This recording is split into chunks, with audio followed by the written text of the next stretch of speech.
Good evening, guys. So, this is Aishwarya from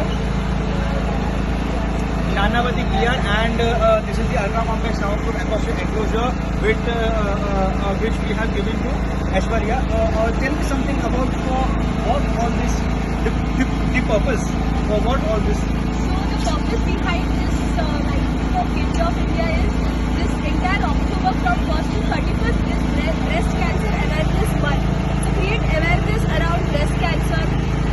Everybody should not take a limb in the breast lightly, should go to your doctors regularly, have mammography, have different tests of cancer at least once a year so that you can save yourself from breast cancer. That's the whole motive behind this lighting of Gateway of India. So, this evening there are senior doctors also? Yes, we have two senior doctors from our team. We have one of the best oncology team at Nanavati Hospital. Name? Doctor name? Dr. Bajaj. Acha. Okay. Thank you so much. Thank you.